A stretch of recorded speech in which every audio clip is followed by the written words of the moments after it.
But first, we're going to start in my country. We're going to start in the Big Ten, where the Indiana Hoosiers, the team that I think most people on this network that I've heard from in the last 7 days have said is the one Big Ten team most likely to make a run in March, just laid a giant egg at home in Assembly Hall. An emotional downswing, you could say, from the highs of beating their rival Purdue to tonight, a 90-68 loss, and a game that honestly, guys, they were not really ever in. I mean, the first half, they kind of hung around a 10-point deficit, but the second half, man, Iowa jumped on them right away, and this thing got uglier before it got pretty. So let's go to you first, Chris Mack. What'd you make of the Hoosiers' performance tonight? Was this about them just not showing up, or was this about Iowa really coming and playing to their ceiling? Well, it was bad. Make no mistake. You hear, Coach after the game. I mean, he was livid. Coach Woodson did not like the way that they played, obviously. I started to think about it, and you have a team that's coming off an emotional victory at Purdue. It's the first time they swept them since, who knows when. And then I start to think, well, you know what? Iowa just won an overtime game against Michigan State that was, the talk of the town with Fran doing the stare down. So it's like you have two teams coming off very emotional wins.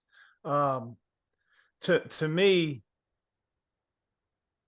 the way Iowa played on offense in the first half just absolutely ruined any chances that Indiana had.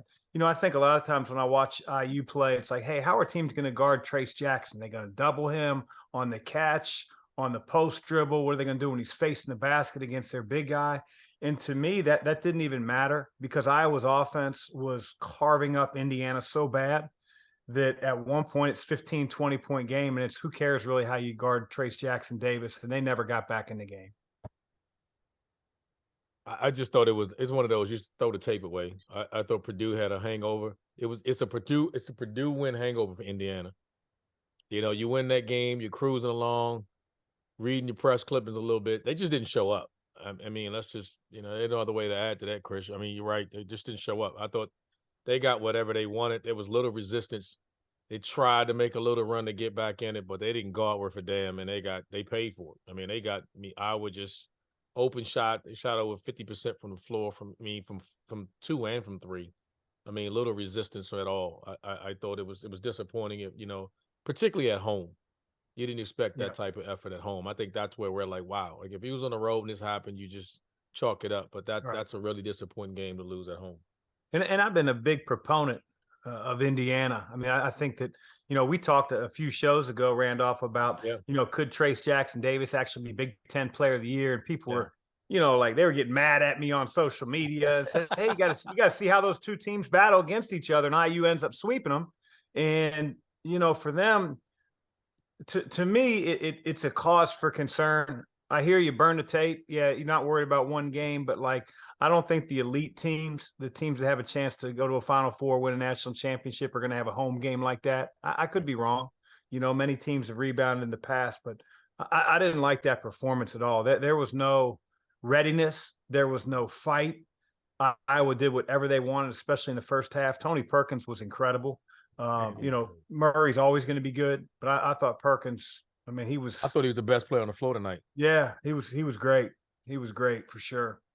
Yeah, Iowa's a team that you don't need to make it easy on them for them to have a crazy offensive performance. But when you do make it easy on them, this is the type of result you can see. And I thought there were a lot of guys on the Indiana defense that just looked out of energy. And I don't know whether that was just emotional or what. I mean, they were leaving guys, Malik Renew especially, just kept leaving Peyton Sanford open. Like, you can't give that guy an inch of space, and he was doing it repeatedly. That's why we were so high in Indiana. We were like, man, this team is starting to guard. They're better defensively, and that just wasn't the case tonight. Their defense didn't step off the bus. In the gym, rather. One of the things that's really unique about Iowa is, Randolph, this, everybody's setting ball screens in today's game. It's handoffs, it's roll the big, it's who sucks in, you kick out, play off the closeout, all that stuff. And Iowa's very, very old school in their approach. There are some ball screens, but very few. Guys are constantly in motion. It isn't, hey, let's stand in the corners and see who helps in and shoot the ball. Those guys are constantly screening away, curl cutting, slipping screens. it's hard to guard, especially because teams don't see that every day. We did 100 years ago when we played. That's all you played against. But it's really unique, and it's still working for Fran in 2023, and it gave Indiana a really rough way to go tonight. I am pretty intrigued by how this Indiana team will now respond to this performance. I would expect them to get back up and have a good showing. Their senior night is this weekend against Michigan. Michigan certainly needs that. It's going to be a desperate team that comes to Assembly Hall. But it's interesting because I thought Robbie Hummel astutely pointed out on the broadcast tonight the difference in body language between Iowa when they were down 15 points against Michigan State over the weekend, and just the way they were running action and the energy and the focus and the communication. Like, it was never not there, even when they were kind of getting it handed to them at home. Ultimately, they made the crazy comeback. That's 1 in a million. But it never felt like that was there for Indiana tonight. Like, it felt like once they took that second punch from Iowa early in the second half, there was a lot of guys just kind of flat-footed looking around like, oh, this is going to happen, isn't it? And I mean, I've pointed out before, I'm a Big Ten guy. Going back through guys' careers, I mean, anybody who's a veteran on this Indiana team, they've never really been a part of a team that's been more successful than this year's version. Tonight reminded me of old versions. So it'll be very interesting to see if they can snap out of this before we get into postseason play. I want to ask you guys one more question on Indiana, and then we actually got a great interview with Jeff Goodman with a certain Hawkeye that I'll announce in just a moment. But tonight, the one guy who did show up for me for Indiana was TJD. I mean, he stuffed the stat sheet as he always does, 26, 13, and 5. There were concerns, some buzz that maybe he was a little hobbled after the Purdue game. I mean, he wasn't scoring too much. Didn't look that way tonight.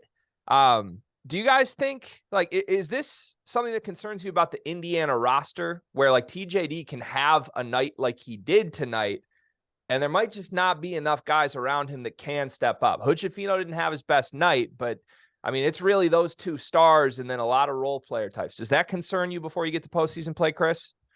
No, I don't think it necessarily concerns me. I think he's super talented.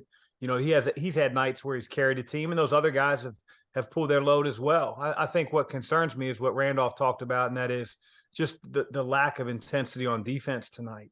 And, you know, you would think as they're going down the stretch, whether it's Michigan at home on senior night, whether it's the Big Ten conference tournament, ultimately the NCAA tournament, that the intensity switch wouldn't need to be in question. But, you know, that certainly was tonight. But in terms of firepower on offense, yeah, they may not be, you know, Arizona. They may not be, you know, Kansas, but they can score. They have to defend. RC, you want to chime in on that at all real quick? No, I agree. I mean, we talked about it. They got to guard it. And I think the only X factor would be, does Xavier Johnson come back? And if he does, in what way? Yep.